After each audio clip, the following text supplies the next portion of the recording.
You've been trying to make things work. You're pushing, you're grinding, but it's just not happening. What if the discipline everyone talks about is actually the trap? It doesn't matter who you are.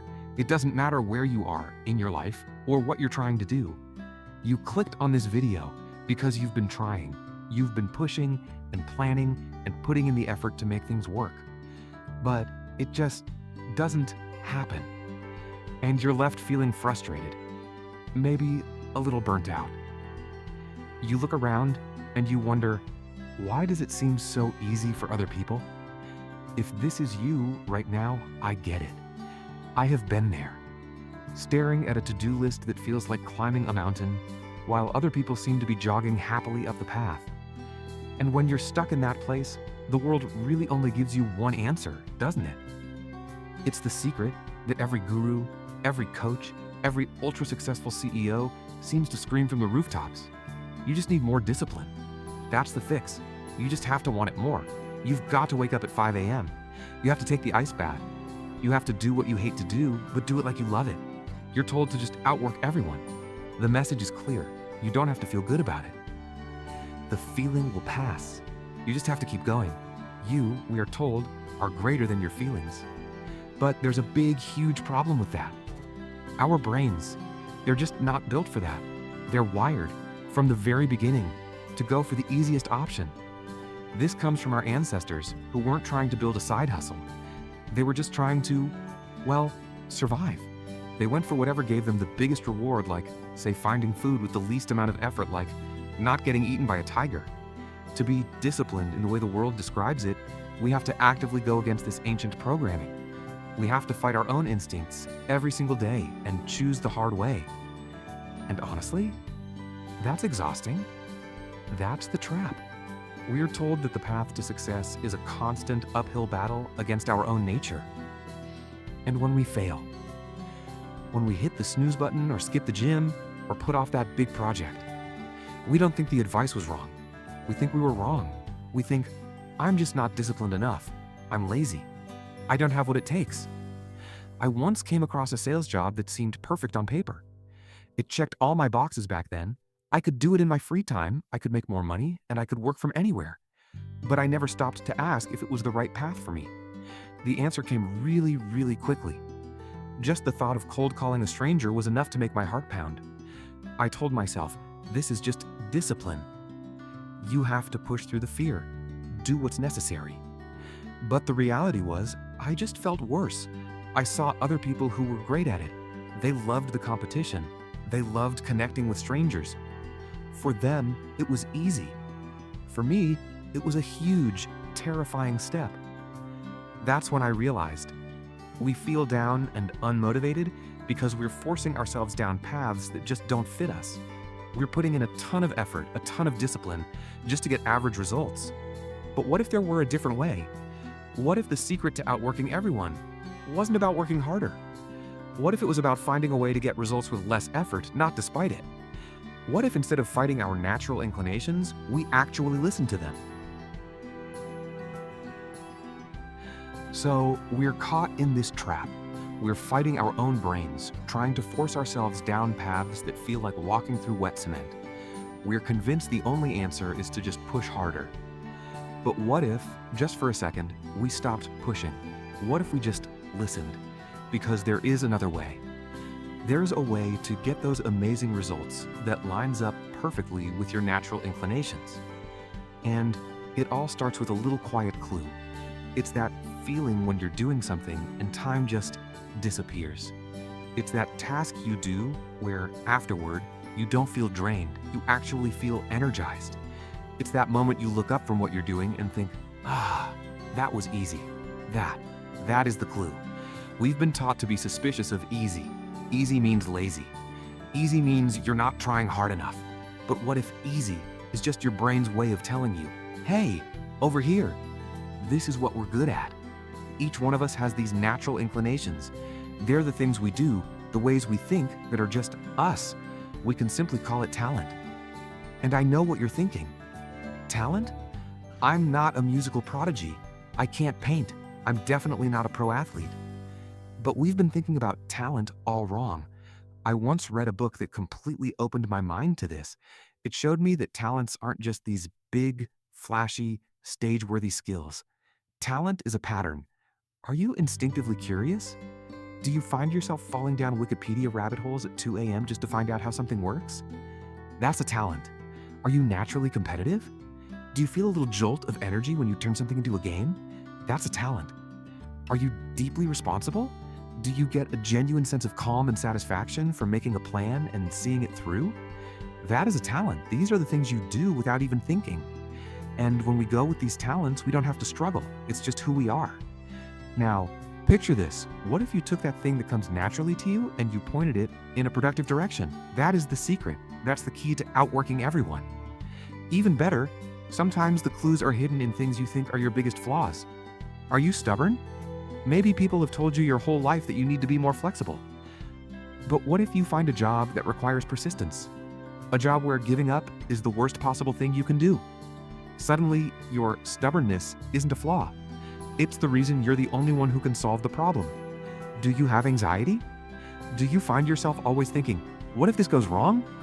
Or this? It can be crippling. But what if that's not just anxiety? What if it's a talent for anticipating problems? In a job like event planning or project management, you're not an anxious person. You're the brilliant strategist who keeps the entire ship from sinking. This is the this is easy clue. It's that whisper that says, this just makes sense. It's the opposite of that sales job I told you about. That was all resistance. This is all flow. We often feel down and unmotivated because we're trying to get good at things that just don't fit us. We put in a ton of effort and we get average results. But when you find that clue, that thing you do easily that other people find hard, that's when everything changes. You start to get better results with less effort. And that, well, that feels really, really good. But how do you find those easy clues? When you've been fighting for so long, it can be hard to even see what your natural talents are. That's exactly why I created my new ebook, 30 Days to a Better You. This isn't another guide about forcing discipline. It's a 30-day journey to help you listen, to discover the strengths you already have, and find the path that finally feels like you. If you're ready to stop fighting and find your flow, click the link in the description to start your 30-day journey. It's the first step to finding your own current. So, you've found the clue. You've noticed those little sparks, those moments of, that wasn't so bad. That little thing you do, maybe that flaw you've been told to fix, has just given you a friendly wave. But what is that feeling? That feeling, that's not laziness. It's not a shortcut. It's a current. Imagine you're in a river. For years, you've been trying to swim upstream.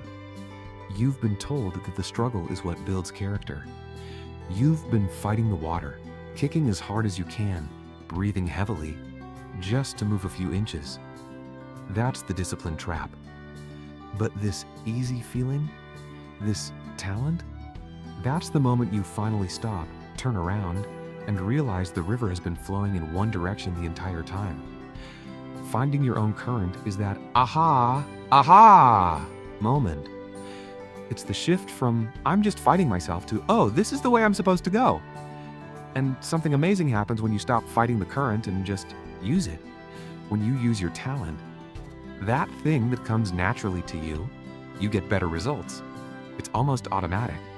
And because you're getting better results with less effort, people start to notice. You get a compliment. Your boss says, wow, you have a real eye for catching those little details. Your friend says, I don't know how you do it, you're always so organized. And that compliment, it feels really nice. It's not ego, it's just rewarding. It's a little jolt of positive energy. And because it feels good, your brain, which is always looking for those nice little rewards, says, hey, let's do that again. This is the magic loop. It's not forced. It's not a grind. It's a natural upward spiral. Imagine a child who has a natural inclination for writing, a little spark for words. Their first real compliment comes from an essay they wrote in school. The teacher pulls them aside, impressed. That feels good. So they start writing more. Maybe they join the school newspaper. Maybe they just start journaling. They're not doing it because they have ironclad discipline. They're doing it because it feels like them. Eventually, a wonderful, beautiful thing happens. They've been repeating this action so many times, they become really good at it. They get to a point where they don't even know if they write better because of their original, natural inclination, or simply because they've written more than anyone else. The talent made the practice feel good. The practice honed the talent. And the two become so tangled up that they just become strength. This is the exact opposite of that sales job I told you about. With that job, every single action required a huge, draining discipline tax. I had to force myself to start, and I felt worse when I was done. It was a cycle of resistance. But when you find your current, you find a cycle of momentum. The path pulls you forward. So the question isn't, how can I be more disciplined? The question is, what path, what test in life would make discipline feel a whole lot easier? It's about stopping and finally asking, what is my current? What do I enjoy just hanging out with? For me, I realized I've always been an analytical type. I actually enjoyed just sitting and thinking through a problem. I wanted to find a path where I could use that. Finding your current is finding the path where you have the advantage. It's not about being better than everyone at everything. It's about finding the one river where you get to swim downstream, while everyone else is still splashing around, fighting the water.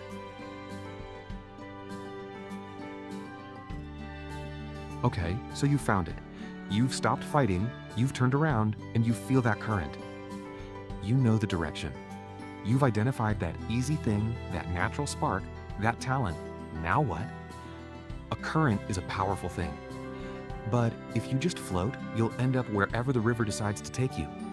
This is the part where you take charge. This is where you stop being a passive floater and start being a navigator. You're going to build something. You're going to build a boat. Building the boat is the conscious, deliberate act of designing your life so you are graded on your strengths. It's the most important distinction between school and life. Think about it. In school, we're graded on every test.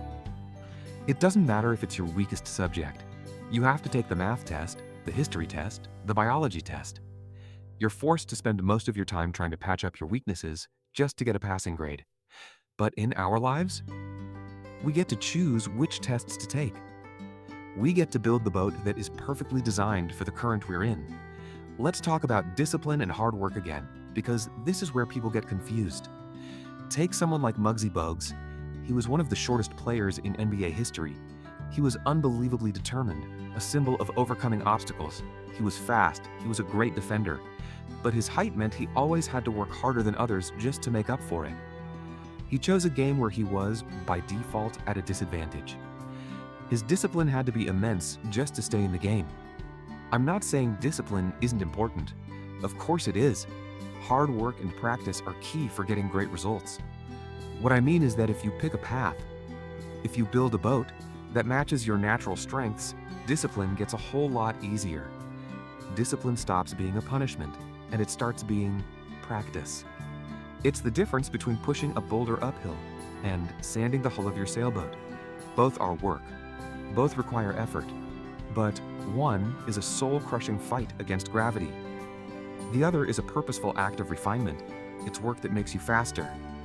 It's work that feels good, because you know it's just amplifying the speed you already have. Building your boat means looking at that sales job, the one that seemed perfect but made your heart race, and saying, you know what? That's just not my boat. It means not taking that test. Instead, you build a boat for your own current. If you're that analytical person who likes to sit and think, you don't try to become a cold-calling superstar. You build a boat called data analyst, or writer, or strategist. A boat where just hanging out with your thoughts isn't a distraction, it's the main engine. If you're stubborn, you build a boat called research scientist, where your refusal to give up is the only thing that can find the answer. This is the secret. It's not about avoiding work. It's about finding the right work. It's about being smart enough to say, I'm not going to be graded on that. I'm going to build a life where I am graded every single day on the things I was born to do. That is a boat that can't help but go fast. So here you are. You're in the boat. You finally stopped fighting. You're not trying to swim upstream anymore. You're not even looking at the people still trying to do it. You listen for that, this is easy clue. You found your current. You've built a boat, a life, a career, a project that is perfectly, beautifully designed to ride that current. And now you're sailing. This is the part that everyone on the shore misunderstands. This is the part that fulfills the promise. Suddenly, work isn't work anymore. Oh, don't get me wrong. You're still doing things. You're still putting in effort. You're tinkering with the sails. You're patching up leaks. You're sanding the hull to make it faster. It still requires focus. It still requires practice. But the nature of that effort has completely changed.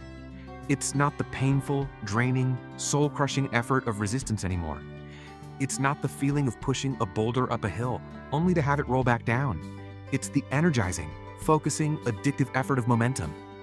Every single thing you do doesn't drain you, it propels you. Every hour you put in doesn't feel like a cost. It feels like an investment that pays you back instantly. You're not pushing the rock. You're just steering. And then you look up.